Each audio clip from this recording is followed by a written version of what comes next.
अस्सलाम वालेकुम, this is Abdul Rahman. Welcome back. मैं आपके साथ PSX प्लेयर के प्लेटफॉर्म से मुखातिब हूँ। आई होप कि आप सब लोग खैरियत से होंगे।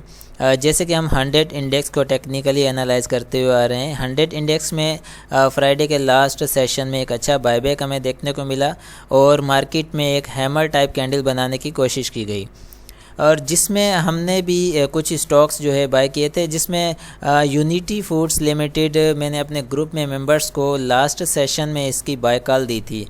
और बाय कॉल देने की वजह सिर्फ एक ही थी, मार्केट के अंदर एक अच्छी अपॉर्चुनिटी बनाई गई थी और उसमें हमने भी कुछ फ़ायदा लेने की कोशिश की। यूनिटी फूड्स लिमिटेड बाय करवाने का मकसद जो था वो ये था कि इसके अंदर एक अच्छी अपॉर्चुनिटी हमें देखने को मिली। अब इसको हम एनालाइज़ करते हैं यहाँ पर कि हमने क्या देखकर यूनिटी को बाय किया था, ठीक है। और उसके साथ और भी कुछ स्टॉक्स हैं, यूनिटी है, HTL और उसके साथ TOMCL। इन स्टॉक्स के बारे में काफ़ी फ्रेंड्स ने मुझे रिक्वेस्ट की है कि इनको एनालाइज़ कर दिया जाए, तो इस वजह से मैं यहाँ पर इन्हें एनालाइज़ करने के लिए आया हूँ, ताकि आपको काफ़ी हद तक इनके हवाले से आपको आइडिया हो जाए कि आप इन स्टॉक्स को लेकर किस हद तक मुत्तफिक हैं या आप इनके बारे में क्या सोचते हैं, ठीक है।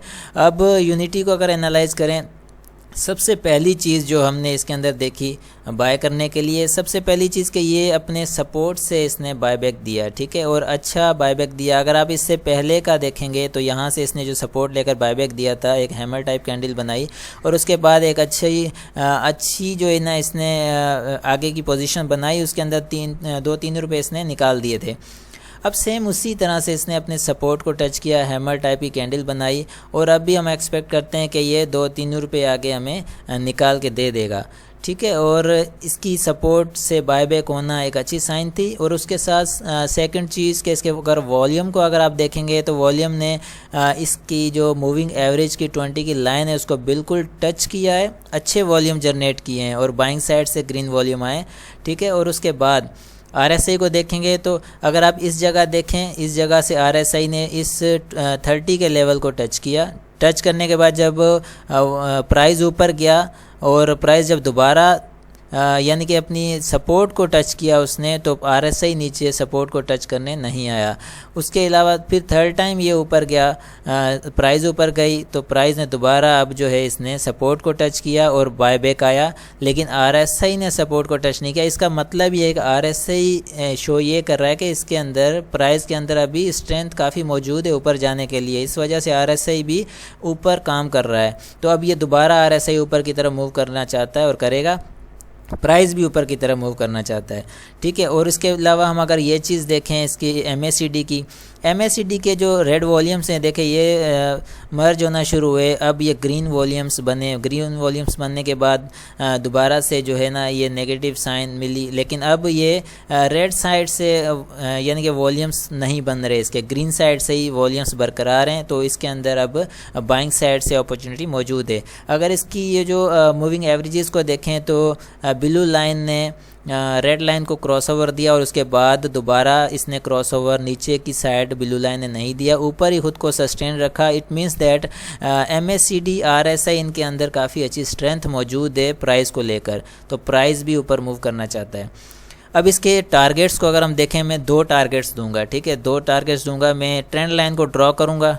ट्रेंड लाइन में फर्स्ट टारगेट इसका बनेगा, ठीक है। उसके हवाले से अगर हम बात करें तो इसका फर्स्ट टारगेट बनेगा तकरीबन 40 से ऊपर का, ठीक है। 40 से ऊपर का फर्स्ट नहीं, सॉरी, ये इसका लास्ट टारगेट है जहाँ तक ये मूव कर सकता है, 40 से ऊपर का। ये उनके लिए जो होल्ड कर सकते हैं स्टॉक को, जो होल्ड नहीं कर सकते वो इसको चाहे इसके फर्स्ट टारगेट से सेल आउट करके निकल सकते हैं। इसका फर्स्ट टारगेट यहाँ से ट्रेंड लाइन के ज़रिए अगर मैं यहाँ बनाकर आपको दूँ तो इसका फर्स्ट टारगेट बनेगा जो हमें जहाँ से हमें निकलना चाहिए, तो इसका फर्स्ट टारगेट बनेगा 38.70 से ऊपर, ठीक है, 38.70 से ऊपर। यानी कि इसका फर्स्ट टारगेट जो इंट्राडे करते हैं, जिन लोगों को मैंने बाय करवाया है वो मंडे वाले दिन इसको सेल कर सकते हैं 39 के पास, ठीक है, 38.70 से ऊपर कहीं भी आप सेल कर सकते हैं। और अगर जो इसको और मज़ीद इसको रखना चाहते हैं तो इसके अलावा मैं इसमें इसका जिस रेजिस्टेंस है वो अगर बताऊं तो उसके साथ अगर आप इसको सेल करना चाहते हैं तो वो इसकी 3950 से ऊपर है। ठीक है, 39.50 से ऊपर इसका टारगेट बनता है, यहाँ तक आप इसको होल्ड कर सकते हैं, इसको बेच सकते हैं। ठीक है, और इसके अलावा जो सपोर्ट है इसकी या जो स्टॉप लॉस है जो स्ट्रिक्टली फॉलो करना है 3690 36.90 से अगर ये नीचे की क्लोजिंग देता है तो आप इसमें कतई नहीं बैठेंगे, तो फिर आप इसमें से निकलेंगे। ये मज़ीद फिर जो है तकरीबन 34 की तरफ आएगा। ठीक है, ये इसके स्टॉप लॉस और इसके टेक प्रॉफिट यहाँ पर मैंने क्लियर कर दिए। बोलिंजर बैंड को अगर आपको मैं दिखाऊं तो बोलिंजर बैंड की जो लाइन है नीचे की सपोर्ट लाइन, उसको इसने टच करके बायबैक दिया। अब ये जो है ऊपर की जो लाइन है उसको क्रॉस ओवर यानी उसको ड्रिल करेगा। ड्रिल करने का मकसद इसको ऊपर जाकर वापस इसके अंदर सेलिंग आएगी। जब ये ऊपर जाएगा इसको ड्रिल करने के लिए वही 39.50 के पास। ठीक है, 39.50 का आप टारगेट रखें, इसको वहाँ पर आपने सेल आउट करना है, प्रॉफिट टेकिंग करनी है और निकल जाना है। ठीक है, आई होप कि ये यूनिटी को मैंने काफ़ी अच्छी तरह से आपके सामने एनालाइज़ किया, आपको अच्छी तरह से समझ आ गई होगी। अब हम चलते हैं नेक्स्ट स्क्रिप्ट की तरफ। नेक्स्ट स्क्रिप्ट जो है TOMCL है हमारे पास। अच्छा, इसमें जो है ये सिर्फ मैं एनालाइज़ कर रहा हूँ उनके लिए जिन भाइयों दोस्तों ने मुझसे रिक्वेस्ट की कि आप इसको एनालाइज़ करके दें, इसके अंदर इसका क्या करें, इसको रखना चाहिए या बेचना चाहिए या इसकी क्या पोजीशन है इस वक्त, वो मैं ज़रा आपके सामने क्लियर कर देता हूँ। देखें, एक चीज़ तो आप अपने माइंड में रखें कि इसने जो अब कैंडल बनाई है वो हैमर बनाई है। ठीक है, हैमर कैंडल का बनना एक अच्छी साइन है क्योंकि इसने जो विक बनाई है, विक के बाद जो बायबैक आया है, तो मज़ीद अब एक्सपेक्ट किया जा सकता है कि ये मज़ीद जो है 41 तक जा सकता है। ठीक है, 41 तक ये मज़ीद जो है अपनी रैली बना सकता है। अब वो कैसे बना सकता है, इसकी कुछ चीज़ें देख लेते हैं। देखें, इसके अंदर जो वॉल्यूम्स हैं, अगर आप वॉल्यूम के ऊपर नज़र डालेंगे तो वॉल्यूम बिल्कुल बहुत कम है, मूविंग एवरेज से भी नीचे है और बाइंग वॉल्यूम से बहुत ज़्यादा कम है, यानी कि इसके अंदर कोई सेलिंग प्रेशर नहीं है। ये सिर्फ इंडेक्स को देखें, मैंने हमेशा आपसे एक ही बात कही है कि आप जो है trend is your friend, trend को अपना फ्रेंड बनाएं, ट्रेंड के साथ चलें। इंडेक्स का ट्रेंड नेगेटिव था तो इसको भी हवा ने अपनी तरफ जो है ना खींच लिया, वजह ये बनी। अब इसके अंदर पॉजिटिविटी है, अभी मौजूद है, स्ट्रेंथ मौजूद है बाइंग साइड्स की। ये 41 को तो आराम से जो है टच कर सकता है। ठीक है, 41 को टच कर सकता है, लेकिन मज़ीद ये ऊपर की रैली अगर बनाता है तो ये 42 तक भी जा सकता है आराम से। अब इसके अगर RSI को देखें तो RSI की पोजीशन कुछ ऐसी है कि इसने ये अपने रेजिस्टेंस से भी थोड़ा नीचे से वापस आया, तो अब इसने वापस जो है ये हल्का सा मूव ऊपर की तरफ उठाने की कोशिश की है। अब मज़ीद ये इसका RSI के ये जो सपोर्ट बनती है, देखें इसकी ये जो सपोर्ट है, अगर मैं यहाँ पर एक तरफ से इसकी सपोर्ट थी, दूसरी तरफ से रेजिस्टेंस थी। ठीक है, यहाँ पर देखें इसने ये रेजिस्टेंस बनाया, इसको ये भी बनाया, ये इस तरह से रेजिस्टेंस बनाया इसने। अब दोबारा इसने इसको क्या किया, सपोर्ट बनाया यहाँ पर। अब इस जगह इसने रेजिस्टेंस बना लिया था, ब्रेकआउट हुआ, फिर इसने इसको सपोर्ट बनाया, इसको बनाया। अब दोबारा इसने जब इस सपोर्ट रेजिस्टेंस को ब्रेकआउट दिया, अब दोबारा ये इसी सपोर्ट को ही मेंटेन रख सकता है। ठीक है, अब यहाँ से ये दोबारा ऊपर की तरफ उठेगा। ये तो हो गया RSI। अब इसे MACD को देखें तो MACD की जो ग्रीन साइड से वॉल्यूम्स हैं वो अब मेंटेन हैं अपनी तरफ से। ठीक है ना, उन्होंने अपने आप को मेंटेन रखा हुआ है। और जो इसकी मूविंग एवरेजेस हैं, जो इसकी ब्लू लाइन है वो मूविंग एवरेज से ऊपर ही है, यानी कि अभी तक क्रॉसओवर जनरेट सेलिंग साइड से नहीं है। ठीक है, अब इसका मतलब यही है कि इसके अंदर स्ट्रेंथ मौजूद है, इसको अब होल्ड किया जा सकता है। 41 और 42 इसके टारगेट्स आप रख सकते हैं, आराम से इसको टच कर सकता है। ठीक है, उसके बाद बॉलिंजर बैंड को अगर हम देखें तो बॉलिंजर बैंड के अंदर सेम वही चीज़, जो सबसे अच्छी बात यह है कि इसने जिस तरह से यहाँ से ये ऊपर उठा था, इसने इस 20 की मूविंग एवरेज को ही अपनी सपोर्ट बनाया और वापस गया। इसी तरह से जब ये यहाँ से उठा है, ये 20 की मूविंग एवरेज को ही सपोर्ट इसने बनाया और वापस ऊपर उठा, और वापस ऊपर उठा है तो ये ऊपर की जो एवरेज लाइन है इसको ये ड्रिल करेगा, तो ये 42 तो इसका टारगेट आराम से है। तो इस वजह से ये भी टेक्निकली आपको अच्छी तरह से समझ आ गया होगा। मेरे समझाने का अगर तरीका आपको पसंद आया है तो आप मुझे कमेंट में ज़रूर जो है बताएं कि आपको कैसा लगा, ठीक है।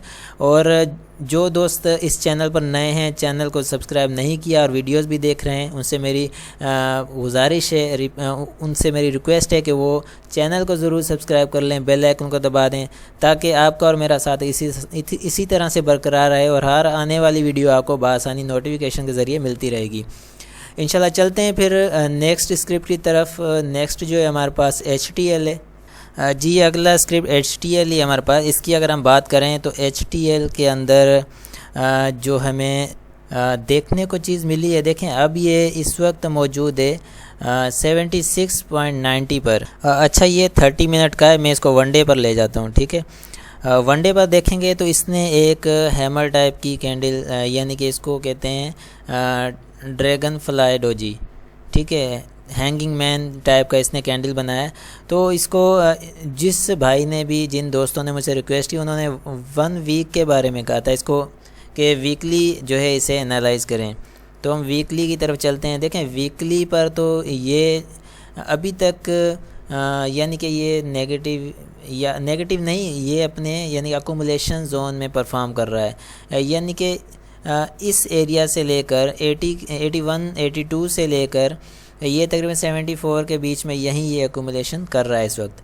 इसके नीचे आने के चांस नज़र नहीं आ रहे, लेकिन फिर भी अगर ये फाइनली अगर इसके अंदर कोई होल्ड करके बैठा हुआ है दोस्त, तो वो 73 तक इसको होल्ड रखेगा और उसके बाद ये मज़ीद जो है नीचे और भी आ सकता है। लेकिन अगर आप इसको होल्ड करना चाहते हैं, जो लॉन्ग टर्म के लिए बैठे हैं, तो उनसे मेरी यही रिक्वेस्ट होगी कि वो लंबा जो है यानी कि लॉन्ग इसके अंदर स्टॉप लॉस रखें।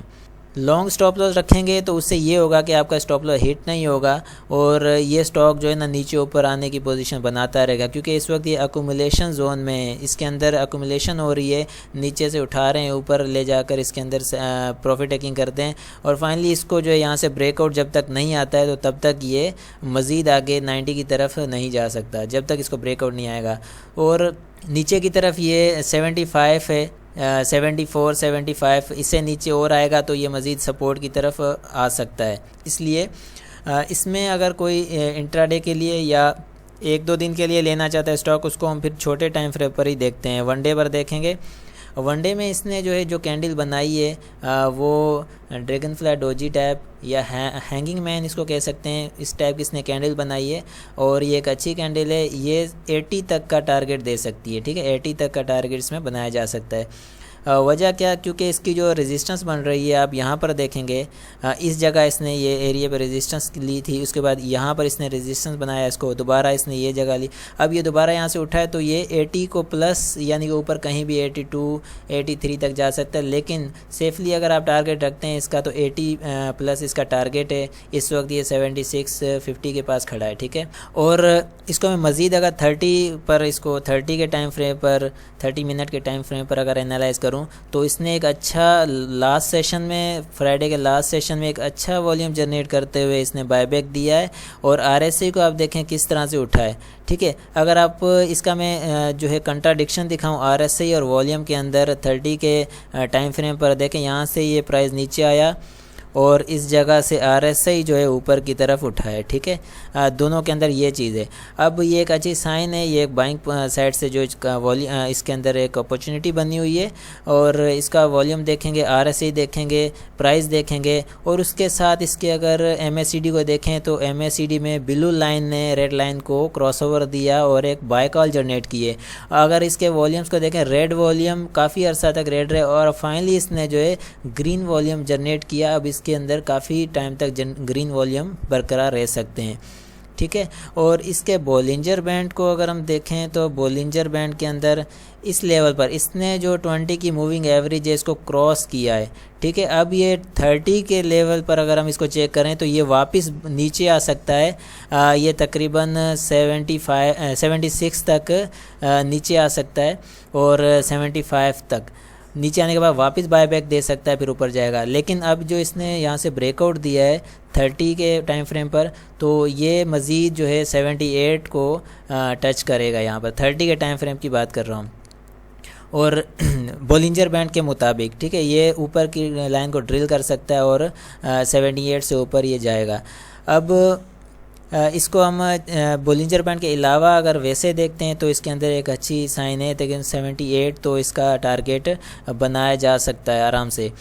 और वैसे अगर डेली के अगर टाइम फ्रेम पर जाएं तो इसके जो रेजिस्टेंस और सपोर्ट बनते हैं वो मैं आपको बताऊं तो वो यही है, 80 के पास है, ठीक है, 80। और इसकी सपोर्ट जो बनती है डेली बेसिस पर, वो इसकी सपोर्ट बनती है 74.86, यानी कि 74.80 इसकी सपोर्ट है। इससे अगर नीचे जाकर क्लोजिंग देता है तो मज़ीद इसका वेट किया जा सकता है 73 तक, ठीक है। 73 इसका फ़ाइनल, ये इसका स्टॉप लॉस है। इससे नीचे इसको नहीं जाना चाहिए। अगर इससे नीचे जाता है तो फिर ये मज़ीद जो है 66 की तरफ जा सकता है। तो आई होप कि इसके RSI को देखें जो इसके डेली टाइम फ्रेम के मुताबिक है, वो RSI इसका सपोर्ट के पास खड़ा है। सपोर्ट पर कैसे खड़ा है देखें, यहाँ पर अगर मैं इसकी लाइन ड्रा करूँ तो यहाँ पर भी इसने 2 मरतबा सपोर्ट ली, अब यहाँ पर इसने सपोर्ट ली, वापस यहाँ पर सपोर्ट लेकर ऊपर गया, अब दोबारा इसी सपोर्ट पर आकर इसने मूव अप किया, यानी कि थोड़ा सा मुँह अपना ऊपर की तरफ उठाया। ये इसका यानी कि अच्छी साइन है यहाँ पर। और MACD को देखें तो MACD डेली बेसिस पर तो ये क्रॉसओवर नीचे का देकर बैठा हुआ है और इसने रेड वॉल्यूम जनरेट किए हुए हैं, तो MACD बाय कॉल नहीं दे रहा है यहाँ पर। लेकिन MACD की एक बात है कि ये 2 चीज़ों पर काम करता है, या तो लॉन्ग टर्म के हिसाब से, या बिल्कुल शॉर्ट टर्म टाइम फ्रेम पर ये ज़्यादा अच्छा काम करता है, ठीक है। और डेली पर ये हमें बाय कॉल जनरेट नहीं कर रहा है इसकी, और RSI बाय कॉल जनरेट कर रहा है, वॉल्यूम और इसके जो प्राइस हैं वो बाय कॉल जनरेट कर रहे हैं। बाकी जो है वॉल्यूम इसके अगर देखें तो वो सेलिंग साइड से बहुत कम है और बाइंग साइड से अच्छे वॉल्यूम है। सेलिंग साइड से प्रेशर इसका कम है, सेलिंग प्रेशर इसमें कम है, इस वजह से इसके अंदर पोजीशन बनाई जा सकती है। और ये कोई बाय कॉल नहीं है, ये सिर्फ एनालाइज कर रहा हूँ उन दोस्तों की रिक्वेस्ट के मुताबिक जिन्होंने मुझे इनके बारे में एनालाइज करने का कहा है। आई होप कि आपको ये अच्छी तरह से समझ आ गया होगा और इंशाल्लाह हमारा साथ ऐसे ही बरकरार रहेगा। मिलते हैं नेक्स्ट वीडियो में। आप अपना बहुत सारा ख्याल रखिएगा। अल्लाह हाफिज़।